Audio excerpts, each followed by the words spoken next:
when you hear something that your source knows to be, you feel the resonance of it. That's the resonance that you feel.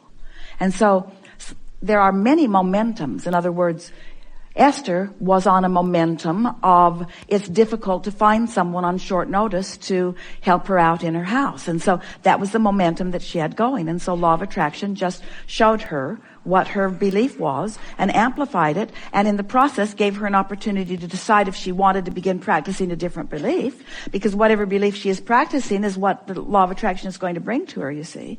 And so we're not calling it good, bad, right, or wrong. We're just calling it wanted or unwanted, preferred or not preferred. And so everybody gets to decide what they want. So law of attraction is just the best way that we can find to explain to you how it is that you're getting what you're getting. Because most people don't even know how it is they're getting what they're getting.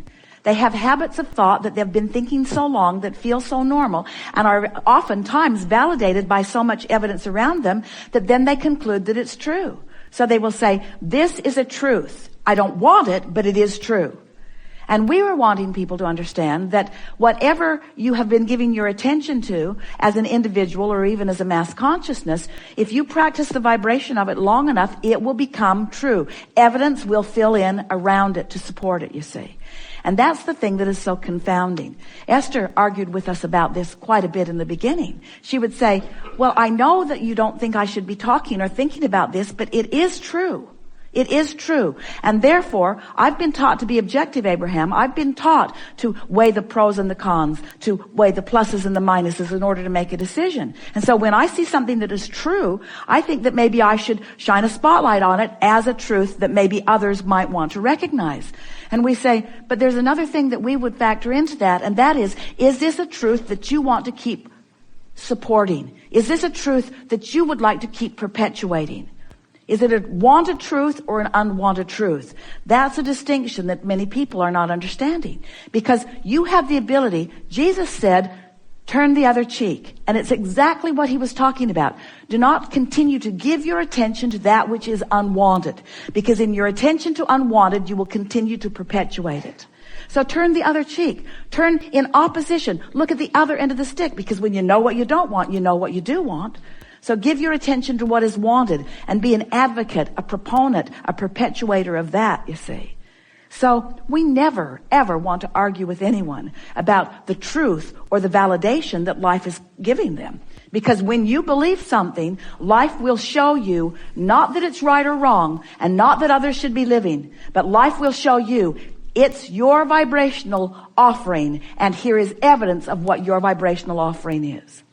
So then the question is, and it's really what we bring to the party as we are interacting with so many of you, we ask the question, is this thing that you believe is true, and therefore that you're giving quite a bit of attention to, is it something that you want more of in your life experience? If it is, then talk about it a lot. Get right down to detail. Keep it active in your vibration.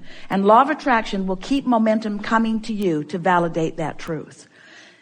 But we want to ask the question, why would you want to validate and perpetuate truths that you don't want to live? And how would you know you don't want to live it?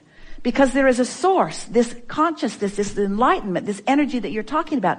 There is a source energy that knows everything that you've been asking for. It's the best of all that all of us have become. And it stands in this vibrational attitude and altitude of high frequency. It is a vibration that you can feel. If you care about how you feel, you can feel for it.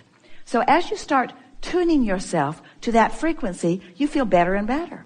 In fact, negative emotion could not exist if there were not separation from that higher frequency.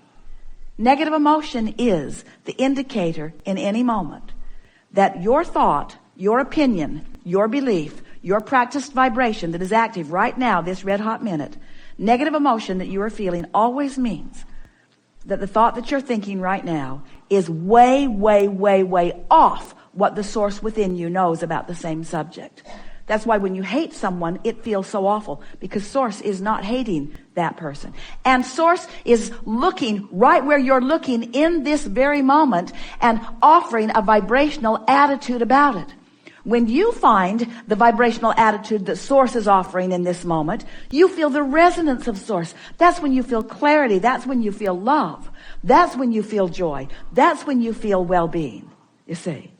So when you understand that Source is not dictating what you should want, but Source knows what life has caused you to want. You as an individual and you as collective consciousness. You want to be an uplifter. And when you are not being, you feel bad because you have deviated from who you are. Not from something that Source has assigned to you. Not from something that was preordained that you were supposed to discover or accomplish.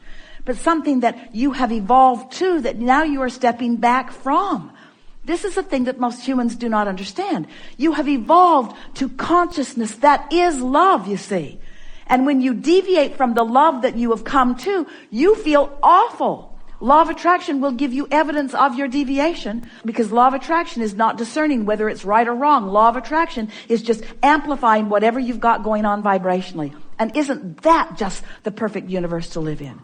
Don't you just love knowing that when you are offering a vibration, that evidence of the vibration that you're offering is coming back to you? And don't you further love knowing that you can tell in every moment whether you are in alignment with the whole of that which you've become or whether you have not? So this is not a conversation about right or wrong. It's not a conversation about right teachings and wrong teachings. This is a conversation about resonating with the fullness of who you are, understanding that law of attraction is letting you know all day, every day, what you got going on vibrationally. That's why we explain to you that your whole guidance system, your whole emotional guidance system, is all based upon who you have become and who you're being right now. There are these two frequencies that are playing off of one another or blending together. So the more Source-like you are, the better you feel. The less Source-like you are, the worse you feel. So you're moving through life and you're expanding. You're asking for this and this and this. And Source is becoming it and becoming it and becoming it. And when you deny yourself it, when you deprive yourself of it, you feel that diminished feeling, you see. And law of attraction is just this neutral, blessed, perfect manager of vibrations. Law of attraction is the manager of vibrations that makes it possible for you to tune your radio dial to 101 FM and hear what's being broadcast from that signal. That's law of attraction.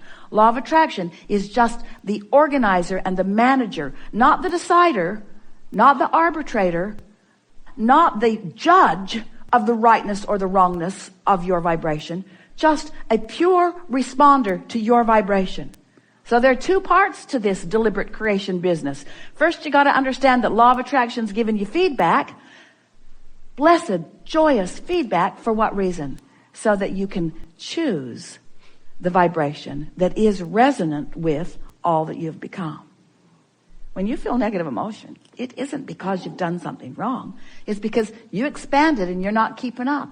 You could be going freely. You could be going freely, but you're not, because you're holding to a belief that no longer applies. You're smarter than that. You know more than that, you see.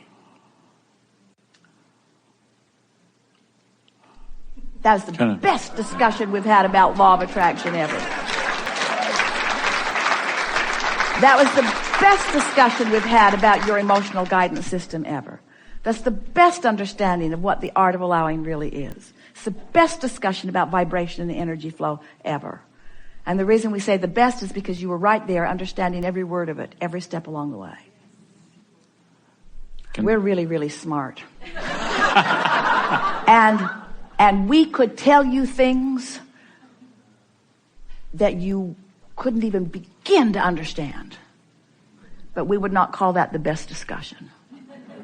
The best discussion is when we find a way of speaking it to you in a way that you feel the resonance of your being with the truth of who you really are. So let's proceed then. There is one. So there is one thought. Let's call it God. And then let's assume that all of us are part of that, so we are still one. And now we are exploring and we are focused upon pure positive energy, so we're still all one and we're still good from the standpoint of what you're talking about. And now a part of that consciousness is born into a physical experience. And you got to ask why. Because if I was pure positive energy, then why would I expose myself to any contrast?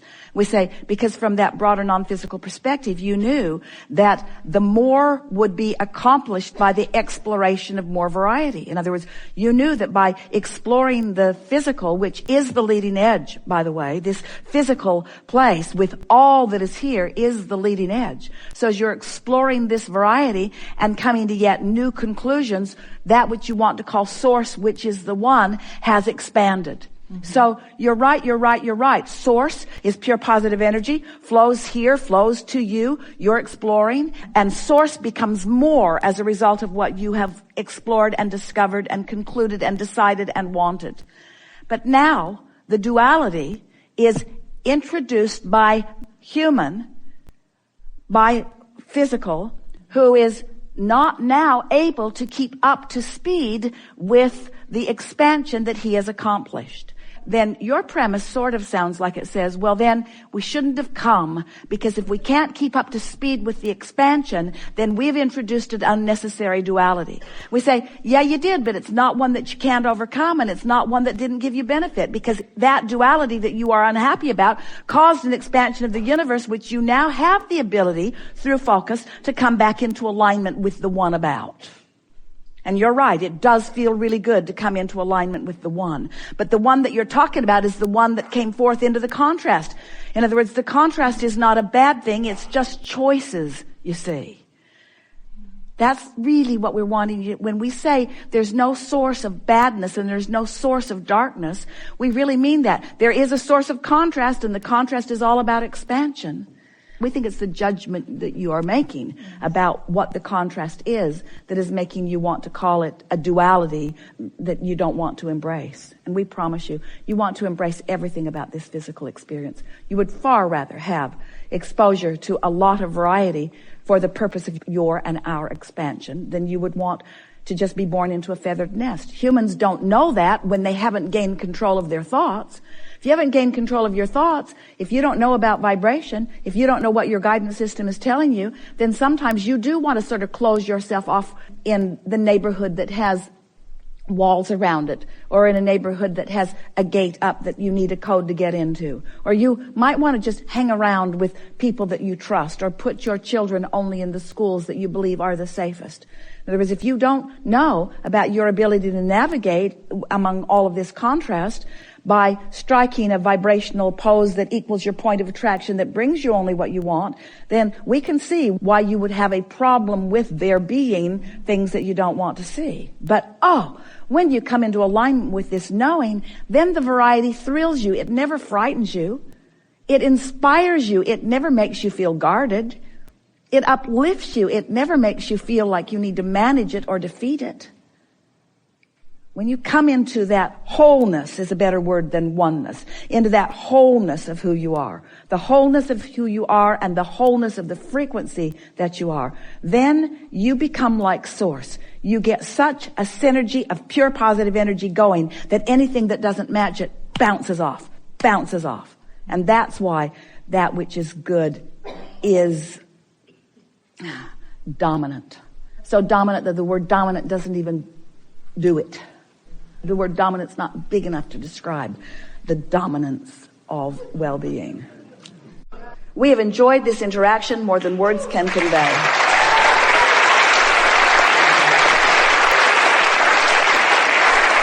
You are really good at what you do. You are really good at what you do. Just have more fun in the doing of it. Don't make big changes in what's going on in your life experience. Just decide to tweak it just a little bit into more fun. And watch the leverage of the energy that creates worlds flow to your fingertips, you see. It's really your time, friends. You know what to do, so be playful in doing it. There is great love here for you. And as always, we remain in the vortex.